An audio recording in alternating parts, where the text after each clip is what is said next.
नमस्कार दोस्तों, स्वागत है आपका हमारे यूट्यूब चैनल सूर्य IQ एकेडमी में। आज का जो चैप्टर है वो है money, meaning and functions, measures of money supply. ये जो चैप्टर है इसके जो हम नोट्स हैं वो हमारी ऐप सूर्य IQ एकेडमी में अवेलेबल है। PDF नोट्स हिंदी और इंग्लिश दोनों में अवेलेबल है। उसको आप पहले डाउनलोड कीजिएगा, उसके बाद में इस वीडियो को देखिए, आपको ज़्यादा अच्छे से समझ आएगा। तो जो ये आज का चैप्टर है ये भी एक काफ़ी इंपॉर्टेंट चैप्टर है RPSC के पॉइंट ऑफ व्यू से। चलिए स्टार्ट करते हैं। मनी, सबसे पहले देखते हैं इसकी डेफिनेशन क्या है। इटमोलॉजी, इसकी व्युत्पत्ति या उत्पत्ति कहाँ से, वर्ड की, मनी शब्द की।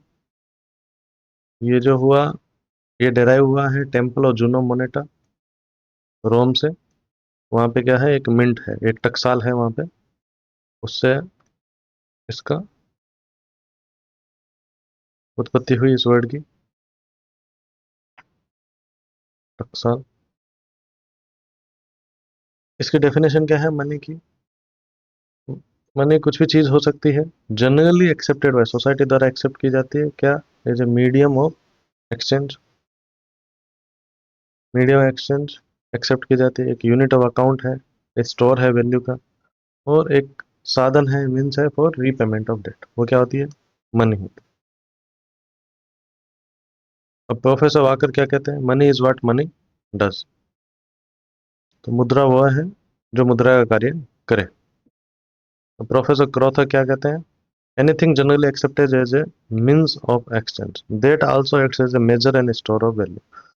जो as a means of exchange काम कर जाए और जिसमें एक आप माप कर सकते हैं, मेजर कर सकते हैं, और जिसकी एक वैल्यू। मान लीजिए गेहूं की जगह आप बाजरा ले लिया, हाँ, किसी को गेहूं दे दिया, बाजरा ले लिया, गेहूं क्या हो गया, एक मनी हो गया, एक मीडियम ऑफ एक्सचेंज है।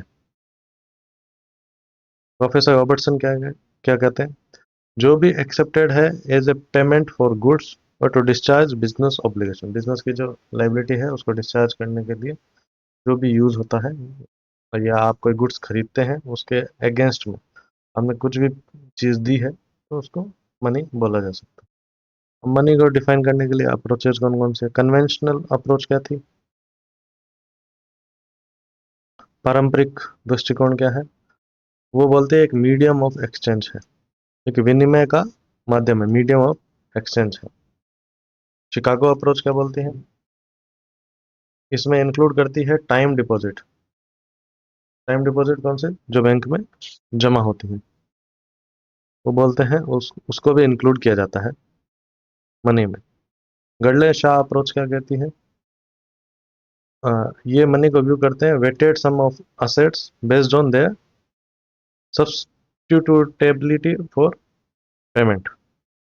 और सेंट्रल बैंक होता है जैसे RBI वगैरह, वो मनी को कैसे देखते हैं, मनी का है टोटल क्रेडिट अवेलेबिलिटी, ऋण जो दे सकते हैं उसकी जो अवेलेबिलिटी है, तो ये सबसे ब्रॉड व्यू होता है। उसके दृष्टि से ये मनी को देखते हैं सेंट्रल बैंक जो है। अब इवोल्यूशन कैसे हुआ मनी का और बार्टर सिस्टम का। मनी इवॉल्व हुई, जो लिमिटेशन थी बार्टर सिस्टम की, डायरेक्ट एक्सचेंज हो जाता था, जैसे आपको बताया गेहूं की जगह बाजरा ले लिया, तो उसकी लिमिटेशंस जो थी उसको हटाने के लिए मनी का निर्माण हुआ। ठीक है, चैलेंजेस क्या आते थे बार्टर सिस्टम में, डबल कोइंसिडेंस ऑफ वांट्स, आपको गेहूं चाहिए, उसको बाजरा चाहिए, ये दोनों होने चाहिए तभी ये एक्सचेंज हो पाएगा। और कॉमन मेजर नहीं था, एक कॉमन कोई यार्ड स्टिक नहीं थी जिससे आप एक्सप्रेस कर सकें कि वैल्यू, डिफरेंट गुड्स की वैल्यू क्या लगाई जाए। स्टोरेज इशू, कई गुड्स हैं जिसकी क्वालिटी लूज हो जाती है या वैल्यू लूज हो जाती है ओवर टाइम पे, तो इसको डिफिकल्ट है स्टोर करने के लिए फ्यूचर के लिए। इनडिविजिबिलिटी, और कुछ गुड्स ऐसे होते हैं जिनको आप डिवाइड नहीं कर सकते छोटे मोटे ट्रांजेक्शन के लिए, इसके लिए क्या हुआ, मनी का निर्माण हुआ। अब इसके लिए स्टेजेस क्या हुई, इवोल्यूशन की स्टेज क्या थी मनी की? सबसे पहले क्या है, कमोडिटी मनी आई, जैसे वस्तु की बेस्ड मनी आई, जैसे शेल्स हो गया, साल्ट हो गया, केटल हो गए। फिर आई मेटेलिक मनी, मेटल की बनी, जैसे गोल्ड हो गया, सिल्वर हो गया, कॉपर हो गया, क्योंकि ड्यूरेबल भी थे और इनको ले जाया भी जा सकता। फिर आई पेपर मनी, ठीक है, currency issued by government, central bank. फिर क्रेडिट मनी आई, कौन सी, चेक, ड्राफ्ट और डिमांड डिपॉजिट आप यूज करते हैं। फिर digital electronic money I, purely electronic है, इंटेंजिबल है, जैसे ईएफटी है, डिजिटल वॉलेट है। ये सब आए, ये इवोल्यूशन हुआ मनी का। मनी का फंक्शन क्या है?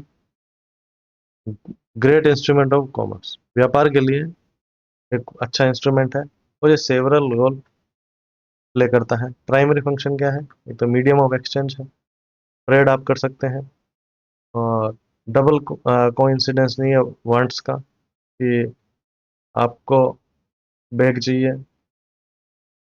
तो उसको मान लीजिए कि मोबाइल है, वो मोबाइल देना चाहता है, बैग लेना चाहता है। तो ये क्या है, उस चीज को एलिमिनेट करता है, आप पैसा दीजिए, आपको जो चाहिए वो ले सकते हैं। और यूनिट ऑफ वैल्यू है, वैल्यू को मेजर कर सकता है, एक स्टैंडर्ड मेजर बन गया है ये। सेकेंडरी फंक्शन क्या है? स्टोर ऑफ वैल्यू है, आप क्या उसको स्टोर कर सकते हैं, पेपर को, ताकि फ्यूचर में आप ले जा सकते हैं उसको। लिक्विड एसेट है। और डेफर्ड पेमेंट के लिए भी है, फ्यूचर कॉन्ट्रेक्चुअल पेमेंट और लोन के पेमेंट के लिए यूज किया जा सकता है। और ट्रांसफर किया जा सकता है इस वैल्यू का अक्रॉस टाइम और स्पेस में, इसको ट्रांसफर किया, वेल्थ का ट्रांसफर किया जा सकता है। कॉन्टिजेंट फंक्शन क्या है? नेशनल इनकम को डिस्ट्रीब्यूट किया जा सकता है, जैसे रेंट दे दिया आपने, वेजेस का पेमेंट कर दिया, इंटरेस्ट हो गया, प्रॉफिट हो गया।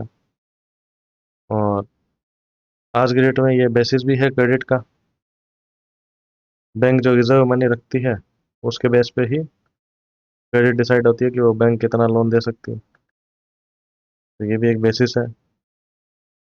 और कस्टमर की जो मैक्सिमाइजेशन है सेटिस्फेक्शन की, वो इससे हो सकती है, क्योंकि वो उसको यूज कर सकता है, उसको जो चीज़ चाहिए उसके लिए उसको यूज कर सकता है, जिससे उसको सबसे ज़्यादा सेटिस्फेक्शन मिलता हो वो चीज़ खरीद सकता है। और गारंटी ऑफ सॉल्वेंसी है, अगर आपके पास कैश है या मनी है, तो इससे क्या पता चलता है कि ये कभी बैंकरप्ट नहीं होगा, दिवालिया नहीं घोषित होगा ये बिजनेस। कितने टाइप की मनी होती है वो देख लेते हैं। पहला इसमें टाइप है फिएट मनी। फिएट मनी कौन सी होती है? गवर्नमेंट इशूड करेंसी, जैसे अपने यहाँ पे 100, 200, 2000, उनके जो नोट होते हैं, उनकी कोई इंट्रिंसिक वैल्यू नहीं होती। इंट्रिंसिक मतलब हमारे पहले क्या होता था, गोल्ड होता था, उससे बैक करके कोई करेंसी आती थी। आज की डेट में क्या हो गया है, नोट पे सीधा लिखा रहता है, मैं धारक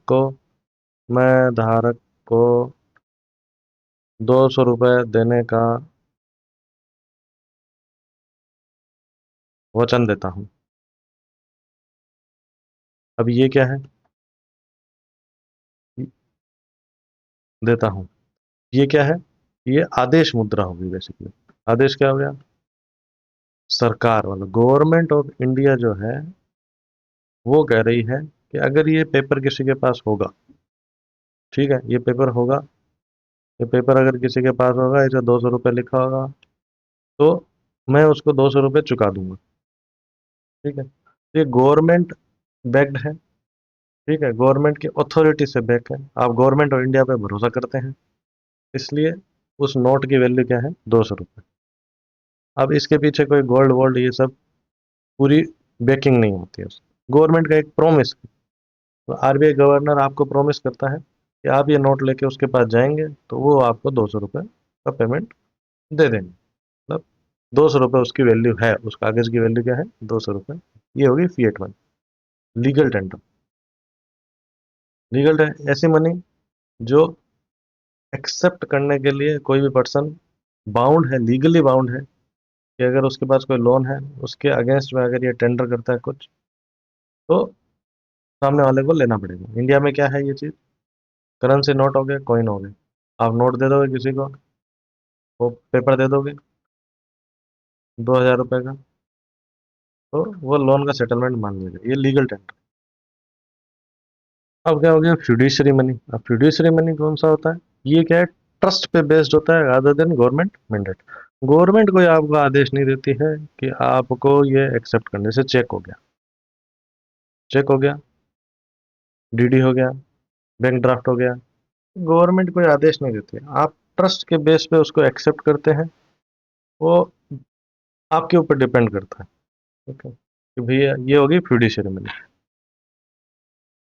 आगे चलते हैं।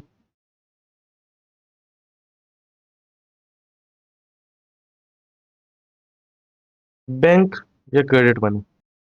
बैंक मनी कौन सी होती है, जो डिपॉजिट बैंक में रखी हुई है, आपके बैंक में मान लीजिए 1 लाख रुपए है, आप उसको चेक से निकाल सकते हैं, वो क्या हो गया bank money.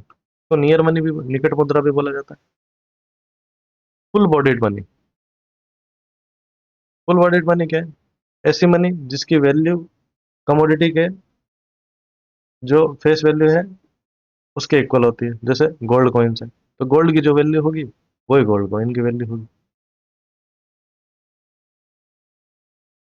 Token money. Token money कौन सी होती है, ऐसी मनी जिसकी फेस वैल्यू किससे ज्यादा है, जिसकी जो इंट्रिंसिक वैल्यू है उससे ज्यादा है। टोकन मनी कौन से पहले क्या होते थे, गोल्ड और सिल्वर के कॉइन इश्यू होते थे, उसमें तो क्या है भाई, जो गोल्ड की वैल्यू है वही गोल्ड कॉइन की वैल्यू हो जाती थी। फिर क्या है, पॉपुलेशन बढ़ती गई और भी सारे कॉइन इशू करने, तो गोल्ड और सिल्वर तो कम मिलता था, इशू नहीं कर सकते थे। फिर हमने तांबे का ले आए, कोई लेदर का ले आया, कोई किसी का भी निकालने लग गया। ठीक है, तो उसमें जो उसके ऊपर जो कॉइन है उसके ऊपर मान लीजिए 500 लिखा है, बट उस चीज उस कमोडिटी की वैल्यू 500 नहीं होती थी। ठीक है, तो एज ए टोकन मनी उसे यूज किया जाता है, अगर ये दे दिया तो मतलब ऐसे 500 के इक्वल माना जाता था, टोकन मनी। अब बात कर लेते हैं इनसाइड और आउटसाइड मनी की। Inside money is a private entity, bank deposit. अब इनसाइड मनी कौन सी होगी, आपने पढ़ा होगा ग्रेजुएशन में, ट्वेल्थ में, इनसाइड मनी कौन सी, जो बैंक क्रिएट करता है, बैंक क्रिएट करता है वो इनसाइड मनी होगी। कैसे, आप सेविंग बैंक में पैसे जमा कराते हैं, मान लीजिए आपने 5,000 रुपये जमा कराए, इसके अगेंस्ट में ही बैंक लोन देता है। बैंक लोन देगा किसको, कोई भी पार्टी को इंटरेस्ट है, अब आरबीआई बोला आप इसके अगेंस्ट में मान लीजिए 20% लोन दे सकते हैं, तो 1,000 रुपये का लोन दे दिया, तो ये मनी किसने क्रिएट की, ये बैंक ने क्रिएट की, ये होगी इनसाइड मनी। आउटसाइड मनी कौन सी होती है, ये बैंक द्वारा क्रिएट नहीं होती, ये बैंक द्वारा क्रिएशन नहीं है। आउटसाइड मनी जो गवर्नमेंट के पास पड़ी है, जो गोल्ड है, गवर्नमेंट करेंसी है, ये आउटसाइड बैंकिंग सिस्टम होती है, आउटसाइड बैंकिंग सिस्टम। तो ये कौन सी होगी, ये आउटसाइड मनी होगी।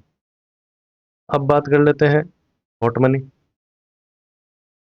ऐसी मनी जो मूव करती है कंट्रीज के बीच में, बहुत सारी कंट्रीज है, सीकिंग क्या है, स्पेकुलेटिव इंटरेस्ट गेट गेन का। अब ये हॉट मनी मतलब क्या से होगी, ऐसे नहीं आपने नोट को जला दिया, गर्म कर दिया। हॉट मनी मतलब, मान लीजिए फॉरेन में कोई एफआईआई है, या मतलब बड़े लोग हैं जिनके पास पैसा बहुत है, वो लोग क्या करते हैं, उनको लगता है कि इंडिया की ग्रोथ स्टोरी बहुत अच्छी है, इंडिया आगे बहुत जल्दी ग्रो करेगा। अब यहाँ पे क्या है, इंटरेस्ट ज़्यादा मिल रहा है, तो ये लोग क्या करते हैं, इंडिया में इन्वेस्ट करते हैं, स्टॉक मार्केट में इन्वेस्ट करते हैं। ठीक है, तो ये लोग अपना पैसा डालते हैं, बट ये मनी क्या है, बहुत, अगर मान लीजिए यहाँ पे इनको 7% ब्याज मिल रहा है, तो इन्होंने क्या है इंडिया में इन्वेस्ट कर दिया। कल मान लीजिए कि जापान ने बोला या चाइना ने बोला कि नहीं भाई हम तो 8% ब्याज देंगे, तो ये लोग क्या है तुरंत निकाल लेते हैं और चाइना में इन्वेस्ट कर देते हैं। तो ये कौन सी होगी जो इजीली मूव हो सकती है मनी, वो कौन सी होगी, हॉट मनी। इसके अलावा कौन सी होगी, डिजिटल करेंसी या क्रिप्टो। क्रिप्टो करेंसी जैसे आप बिटकॉइन देखते हैं। ठीक है, ये सेंट्रलाइज, ऐसा कोई कंट्रोल नहीं है इस पे, ये ब्लॉकचेन मीडियम से आई हुई है, ऐसे कोई इसको कंट्रोल नहीं करता, ये डिसेंट्रलाइज्ड है। ये हो गया बीटा। दूसरा क्या है? CBDC, central bank digital currency.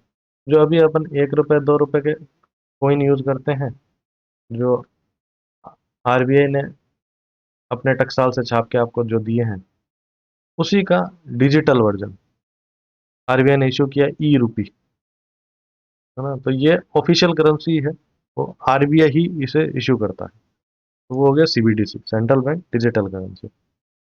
इसके अलावा भी कौन सी मनी होती है? प्लास्टिक मनी होगी, कौन सी? जैसे क्रेडिट कार्ड हो गए, डेबिट कार्ड हो गए, एनएफटी हो गए, नॉन फंजिबल टोकन। अब ये क्या होता है? नॉन फंजिबल टोकन क्या होता है? ये वेरीफाई करता है डिजिटल ऑनरशिप। हम मान लीजिए कि आपने कोई गाना बनाया, सॉन्ग बनाया, ठीक है। तो अब ये सॉन्ग की ओनरशिप किसकी है? ठीक है। ये वेरीफाई कैसे करेंगे? ये हम इससे कर सकते हैं, ये अपन नॉन फंजिबल टोकन से। अब इसको क्या है, आप इसका एनएफटी बना दिया और आप इसको बेच सकते हैं। सेल या बाय होता है। अब मान लीजिए किसी ने इसको खरीद लिया, ठीक है। ये, अब अगर आपको इस गाने का देखना भी इसका ओनर कौन है, तो जिसके पास ये टोकन होगा, ठीक है, वो ही इसका मालिकाना मालिक होगा। तो आप बेसिकली एक डिजिटल जो भी है, आर्ट हो गए, वीडियो हो गए, म्यूजिक हो गए, तो इसका आपको देखना है भी इसका ओनर कौन है, ठीक है, वो एनएफटी के द्वारा पता चल सकता है। और इसको क्या है, चेंज भी नहीं किया जा सकता। और इसको क्या है, अपन बेच सकते हैं। तो वो हो गया एनएफटी। अब आ जाते हैं हेलीकॉप्टर मनी पे। मान लीजिए इकोनॉमी ज़्यादा चल नहीं रही है, तो सेंट्रल बैंक क्या करता है, आरबीआई क्या करता है, बहुत सारे पैसे छाप देता है और सीधा इकोनॉमी में डिस्ट्रीब्यूट कर देता है। इसको क्या वापस लौटाना भी नहीं पड़ता, इकोनॉमी में डिस्ट्रीब्यूट कर देते हैं, ताकि लोग क्या है कि भाई लोग सामान खरीदे, मांग बढ़े, डिमांड बढ़े गुड्स की, क्योंकि लोगों के पास पैसा आएगा, वो खरीदने जाएंगे। इससे क्या होता है, ये तब करते हैं जब मान लीजिए रिसेशन काफी चल रहा है और कोई चीज काम नहीं कर रही है, तो पैसा छापो, बहुत सारा छाप के बांट दो सीधा, ताकि लोग जाके खरीदे सामान ना। तो इसलिए इसको हेलीकॉप्टर मनी बोला जाता है। जैसे हेलीकॉप्टर से कोई आया, जैसे कोई पॉलिटिशियन, कोई नेता वेता, ये सब क्या है, पैसा बांटते हैं, मान लो हेलीकॉप्टर से गिरा देता है, इसलिए इसका नाम हेलीकॉप्टर मनी है। लोग उसको लेते हैं, फिर खरीदने जाते हैं सामान। तो ये हो गए बहुत सारे टाइप टाइप ऑफ मनी, कितने टाइप की मनी हो सकती है, ठीक है। अब समझते हैं मनी सप्लाई का कॉन्सेप्ट। मनी सप्लाई का कॉन्सेप्ट क्या हो गया? पब्लिक के पास कितनी मनी अवेलेबल है, आज की डेट में मनी की कितनी अवेलेबल है, ये आरबीआई हर बार बताता है, आप उसकी वेबसाइट पर देख सकते हैं। तो कितनी अवेलेबल है, ये क्यों जरूरी है? इससे आपको, आप इन्फ्लेशन को टारगेट कर सकते हैं, इंटरेस्ट रेट क्या होनी चाहिए, जीडीपी ग्रोथ क्या आएगी, जितनी मनी होगी उसी के बेस पे तो पता चलेगा। इसमें गवर्नमेंट या बैंकिंग सिस्टम के पास पड़ी है मनी, उससे नहीं, पब्लिक के पास कितनी मनी पड़ी, ठीक है। अब आरबीआई जो मनी सप्लाई है, उसको कैसे मेजर करता है, उसको कैसे पता चलता है भाई कितनी मनी अवेलेबल है मार्केट में? तो आरबीआई क्या है, बहुत सारे एग्रीगेट यूज करता है लिक्विडिटी के हिसाब से, ठीक है, कि कितनी लिक्विडिटी है उसके हिसाब से उसने कैटेगराइज किया हुआ है। तो वो डिक्रीज होती है लिक्विडिटी कैसे, M1 से M4 तक, ठीक है। अब हम समझेंगे ये M1 M4 क्या है। अब स्टैंडर्ड एग्रीगेट क्या होता है, 1977 से कौन से यूज कर रहा है आरबीआई? पहला कौन सा है, M1, नैरो मनी, संकीर्ण मुद्रा। अब ये कौन सी होती है? ये सबसे ज्यादा लिक्विड होती है, ठीक है, सबसे ज्यादा तरल होती है, ठीक है, लिक्विड होती है, अवेलेबल होती है। M1 कौन सा हो गया, M1 is equal to C+DD+OD।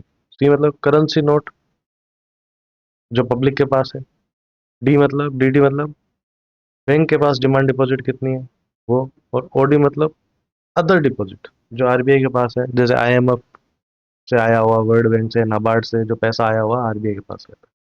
ये हो गई नैरो मनी। अब M2 क्या हो गई, एक तो M1 प्लस क्या हो गया, पोस्ट ऑफिस में जो सेविंग अकाउंट में जो पैसा पड़ा है सेविंग बैंक में, वो हो गया M2। M3 क्या है, ब्रॉड मनी। अब ब्रॉड मनी कौन सा होता है, व्यापक मुद्रा। ये सबसे कॉमनली इंडिया में यूज होता है। M3 क्या हो गया, M1 हो गया plus net time deposit with banking system. अब नेट टाइम डिपॉजिट क्या हो गया, फिक्स पीरियड के लिए, जैसे एफडी आप करवा देते हो, है ना, फिक्स पीरियड के लिए जो पैसा लोग पड़ा रहता है, तो वो नेट टाइम डिपॉजिट, ये सबसे ज्यादा यूज होता है। और M4 क्या हो गया, M3 ये प्लस पोस्ट ऑफिस में, टोटल पोस्ट ऑफिस में डिपॉजिट की थी केवल नेशनल सेविंग सर्टिफिकेट को छोड़ के, वो हो गया M4। ये क्वेश्चन क्या आता है एग्जाम में, बहुत बार पूछे जाते हैं। M1 क्या है, M2 का फॉर्मूला, M3 का फॉर्मूला, M4 का फॉर्मूला, ये पहले यूज होते थे और अभी भी एग्जाम में क्वेश्चन आ जाते हैं, तो इनको आप याद कर सकते हैं। आगे चलते हैं। अब नए मनी के मेजरमेंट के लिए नए आयाम आ गए हैं, नए व्यापक आ गए हैं। न्यू मॉनेटरी एग्रीगेट 1998 के बाद नए यूज करने लग गए, उसमें कौन कौन से होते हैं। अब NM0 रिजर्व मनी क्या हो गया, NM0 रिजर्व मनी कौन से, करेंसी इन सर्कुलेशन। सर्कुलेशन में करेंसी कितनी है, सर्कुलेशन में मतलब कि सेंट्रल बैंक ने मान लीजिए 100 नोट इशू किए, उसमें से क्या है 20 तो खुद के पास ही रख ली, तो सर्कुलेशन करेंसी कितनी है 80। प्लस बैंकर्स के पास बैंकर्स की डिपॉजिट जो है वो आरबीआई के पास कितने पड़ी है वो, प्लस और डिपॉजिट जो आरबीआई के पास पड़ी है वो, ये क्या बनाते हैं मॉनेटरी का बेस, मतलब रिजर्व मनी कितनी है, ये हो गया NM0। NM1 क्या हो गया,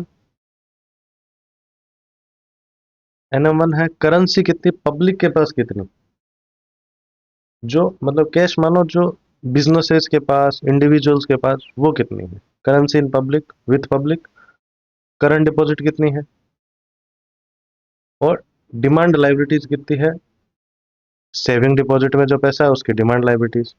अब ये डिमांड लाइबिलिटी पोर्शन क्या है सेविंग डिपॉजिट का, मान लीजिए आपके सेविंग बैंक अकाउंट में 100 रुपए है, ये 100 रुपए आप कभी भी निकाल सकते हो, जब आपके आज मर्जी आज अगर बैंक में मांगने जाओगे कि भैया मेरे 100 रुपए वापस दे दे, तो ये क्या हो गया demand portion, demand liability portion of saving, जो आपको तुरंत बैंक को देना पड़ेगा। ठीक है, अब उसमें मान लीजिए कुछ ब्लॉक है 20 रुपए, तो वो तो तुरंत नहीं मिलेगा, 80 रुपए मिलेगा, तो आप जो 80 है वो फिर क्या हो गया डिमांड लाइबिलिटी पोर्शन, वो प्लस आरबीआई के पास जो अदर डिपॉजिट है, जैसे अदर डिपॉजिट कई भी हो सकते हैं, जैसे नाबार्ड का पड़ा होगा, IMF ने रखा हुआ होगा, तो ये सब क्या हो गया NM1। NM2 क्या होती है, NM1 plus short time deposit, resident ने जो 1 साल तक की एफडी करा रखी हो, वो सब क्या NM2 हो गया। NM3 ये क्या हो गया, NM2 plus long time deposit हो रेजिडेंट, लॉन्ग टर्म के लिए 3 साल के लिए 5 साल के लिए आपने एफडी करा के रखी है। ठीक है, और बोरोइंग्स है फाइनेंशियल इंस्टीट्यूशन से, वो आपने लंबे टाइम के लिए ली हुई हो, वो सब ऐड होके क्या होती है NM3। अब ये सब क्या है, ये फॉर्मूले क्यों दिए हुए हैं, इससे क्या है बहुत सारी आरबीआई को डिसीजन मेकिंग में हेल्प मिलती है। इन्फ्लेशन हो गया, इंटरेस्ट रेट क्या रखनी है, तो ये सब मेजरमेंट के टूल्स हैं।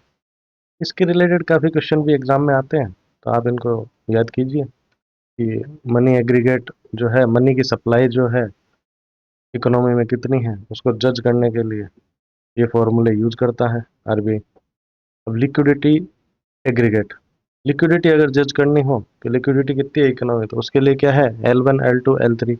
L1 क्या हो गया NM3 प्लस पोस्ट ऑफिस में जो सेविंग डिपॉजिट जो पड़ी है वो, L2 क्या हो गया L1 प्लस टर्म डिपॉजिट पड़ी है, टर्म डिपॉजिट हो गई, बोरोइंग हो गई, टर्म लेंडिंग इंस्टीट्यूशन जो है जो देते हैं टर्म डिपॉजिट हो गई, बोरोइंग होगी, उसको ऐड कर देते हैं। L3 क्या हो गया L2 प्लस NBFC जो है उनके पास जो पब्लिक डिपॉजिट पड़ी रहती है, उनको आप बोल सकते हैं वो L3 है। अब NBFC कौन सी होती है, नॉन बैंकिंग फाइनेंस, जो बैंकिंग नहीं है but non banking finance company, जैसे बजाज फाइनेंस जिसके आपके पास कॉल आते रहते हैं बहुत सारे, वो क्या है, एक एनबीएफसी है, बजाज फाइनेंस हो गया, मुथूट फाइनेंस हो गया। ठीक है, ये सब क्या है, एनबीएफसी है। टाटा कैपिटल हो गया, या आप ले सकते हैं श्रीराम फाइनेंस हो गया, ये सब। तो इससे आपको लिक्विडिटी का पता चल जाता है, मार्केट में लिक्विडिटी कितनी है। तो L1 L2 L3, ये भी आप याद कीजिए। एग्जाम में इससे रिलेवेंट काफ़ी क्वेश्चन आते हैं, तो इनको प्रायोरिटी में याद कीजिएगा। इस चैप्टर में जो मेन जो इम्पोर्टेंट है वो यही है। अगला चलते हैं, हाई पावर्ड मनी और मल्टीप्लायर क्या होता है भाई।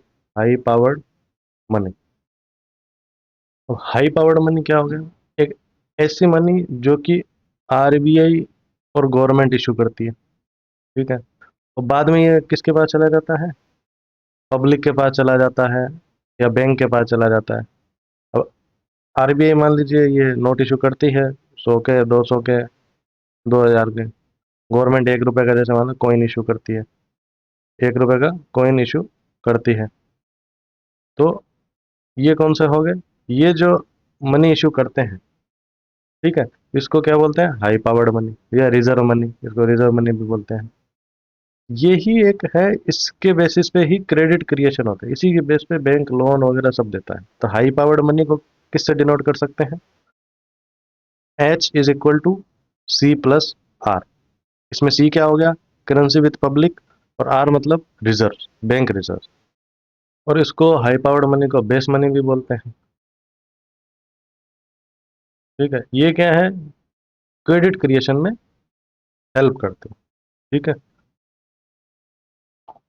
तो इसमें अगर हाई पावर्ड बने, मोटा मोटे मान लें पब्लिक के पास कितना पैसा पड़ा है, वो हो गया। आरबीआई के पास कोई डिपॉजिट पड़ा है, और बैंक्स का जो कैश रिजर्व है, पीआरआर है, वो हो गया, कैश रिजर्व हो गया। और बैंक का जो डिपॉजिट है वो भी आरबीआई के पास पड़ा होगा, तो ये सारे रिजर्व हो गए। ठीक है, तो इसको हाई पावर्ड मनी बोलते हैं। अब क्या है, एक हो गया मनी मल्टीप्लाई।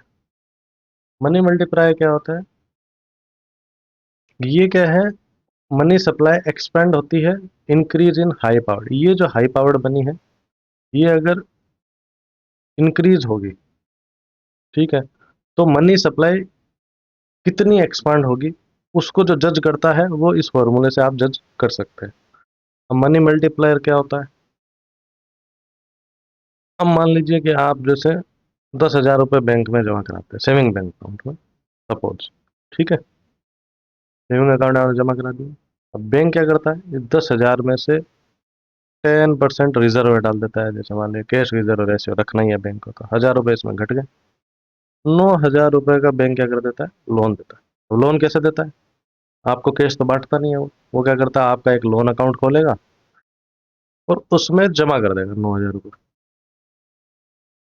ठीक है, अब बैंक के पास क्या हो गया, 9,000 रुपये वापस जमा हो गए। 9,000 रुपये जैसे ही जमा आएंगे, फिर आप जैसे ही उस लोन को चुकाओ, 9,000 रुपये जैसे ही जमा हुआ, बैंक क्या करता है, फिर 10% काट लेता है। तो 900 रुपये फिर वो रिजर्व में रख देता है, और बाकी 8,100 का फिर लोन दे देता है। ऐसा क्या है, ये चलता रहता है।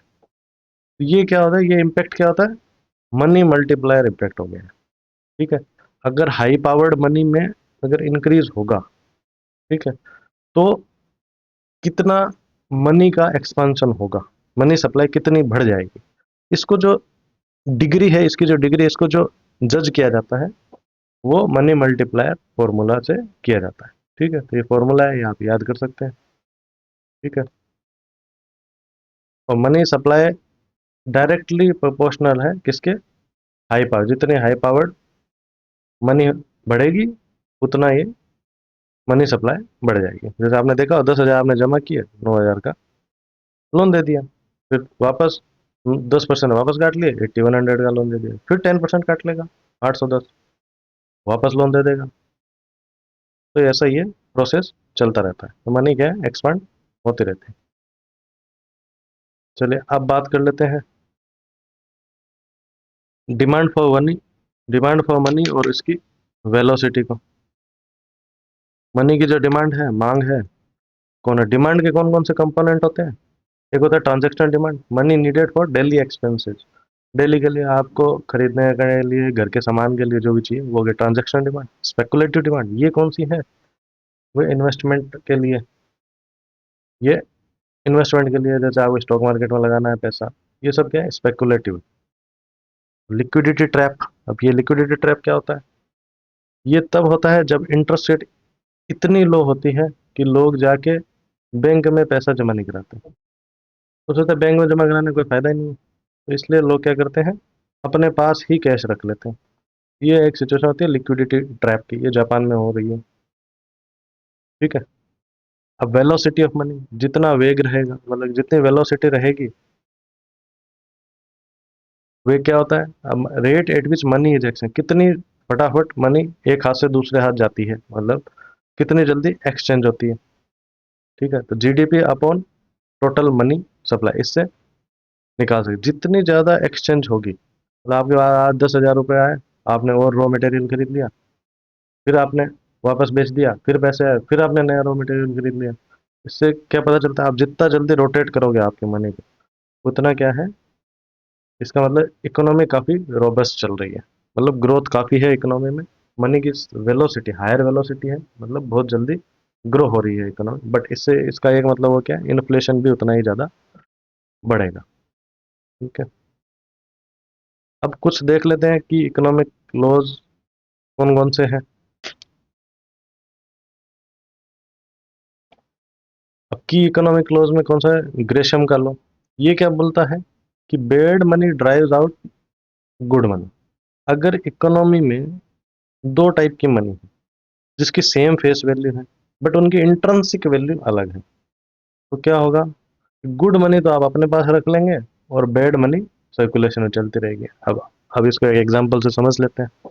जैसे मानिए मार्केट में दो सिक्के चल रहा है, गोल्ड का सिक्का चल रहा है, एक मान लीजिए कॉपर का चल रहा है।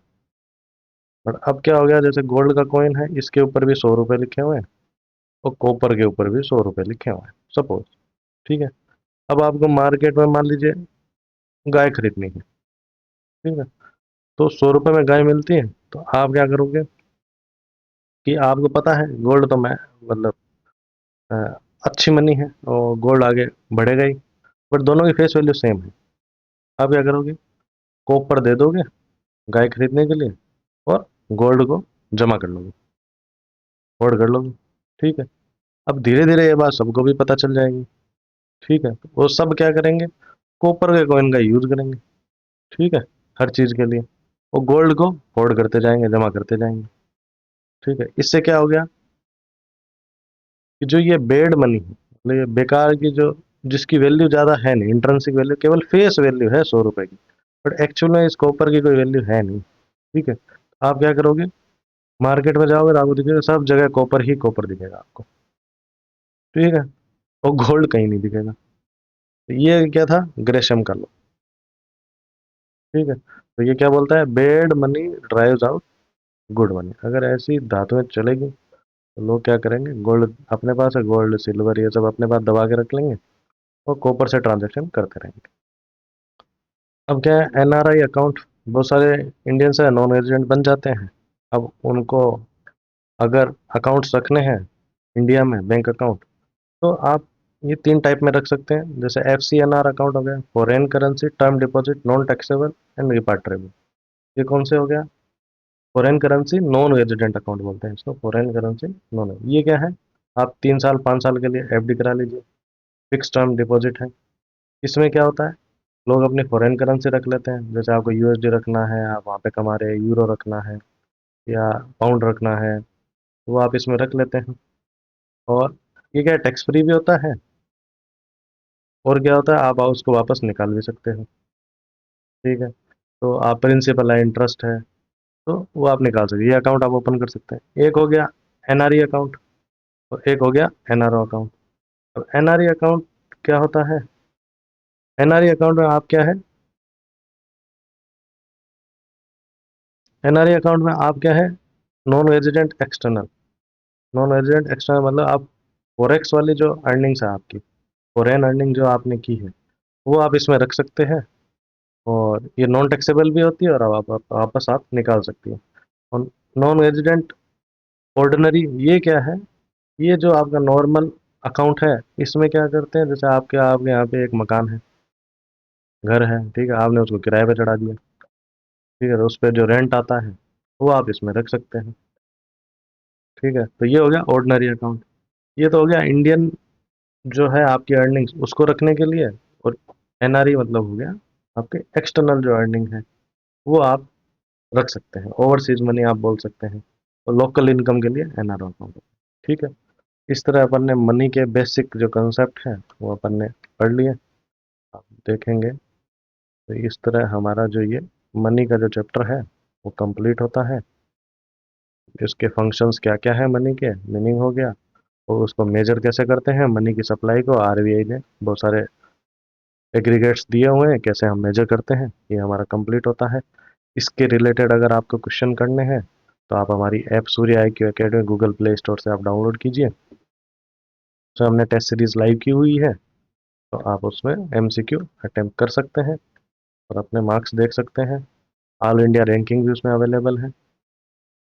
तो इस तरह आपका ये चैप्टर कंप्लीट होता है। मिलते हैं अगले वीडियो में। आप ऐसे ऐसे ही वीडियोस के लिए हमारे चैनल को लाइक शेयर सब्सक्राइब कीजिए। धन्यवाद। मिलते हैं अगले वीडियो में।